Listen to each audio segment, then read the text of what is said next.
Nous sommes pratiquement à la fin de l'année. Ton bilan est-il positif ou négatif? As-tu raté des opportunités? Tu le regrettes? Voici une autre chance pour toi pour 2023. Suis la vidéo jusqu'à la fin.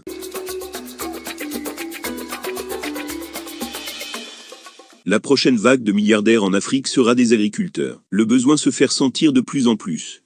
La population augmente et doit se nourrir. Les agriculteurs sont et seront toujours indispensables pour la survie de l'espèce humaine. Alors nous tendons vers la fin de l'année. Quel est le bilan et quelles sont les perspectives pour l'année 2023 pour se faire une place dans la prochaine vague de millionnaires? À ce propos, quelle que soit la nature de votre bilan, positif ou négatif, il n'est jamais trop tard pour bien faire, pour augmenter ses sources de revenus, et pourquoi pas démissionner pour se consacrer à l'agriculture qui vous générera des millions. La diaspora pourrait même envisager le retour au pays pour le développement de notre continent, et fuir la haine gratuite que l'Occident développe envers eux, et d'ailleurs gagner beaucoup d'argent par la même occasion. Bref, quelles sont les 3 cultures à fort potentiel financier pour 2023? Sachez qu'en agriculture, toutes les cultures sont rentables, mais certains le sont plus que d'autres. Je vous donnerai selon mon expérience personnelle, les 3 cultures les plus rentables, et qui fera des millionnaires en 2023.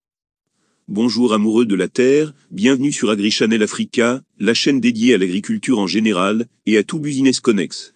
Je m'apprête à vous donner le secret pour vous faire des millions en 2023. En attendant, mettez un pouce bleu sur cette vidéo. Abonnez-vous et activez la cloche de notification pour ne pas louper nos prochaines vidéos. Les épices.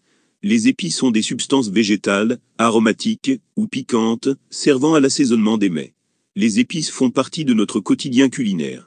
Ce serait très rentable de produire certains parmi elles comme le poivre, le gingembre, l'ail-piment et le safran. Le poivre génère plus de 30 millions de francs CFA par an par hectare après 5 années d'investissement. Le gingembre quant à lui génère plus de 3 millions après 9 à 10 mois d'investissement, tout comme le piment après 6 mois d'investissement. L'ail génère après 6 mois, environ 7 millions de francs CFA. Le safran c'est l'épice la plus chère au monde, sa culture n'est pas encore répandue en Afrique, mais cela est possible au Maroc. Les cultures maraîchères. C'est la culture des plats et légumes condimentaires. La tomate, l'oignon, carotte, choux sont des cultures répandues quand on parle de maraîchage. Ce sont des cultures à très fort potentiel économique et financier, nous ferons une vidéo de chacune de ces cultures dans les jours à venir pour vous montrer ce que l'on dit dans la réalité. Les tubercules. Au nombre des tubercules que je vous recommande, il y a l'igname et le manioc.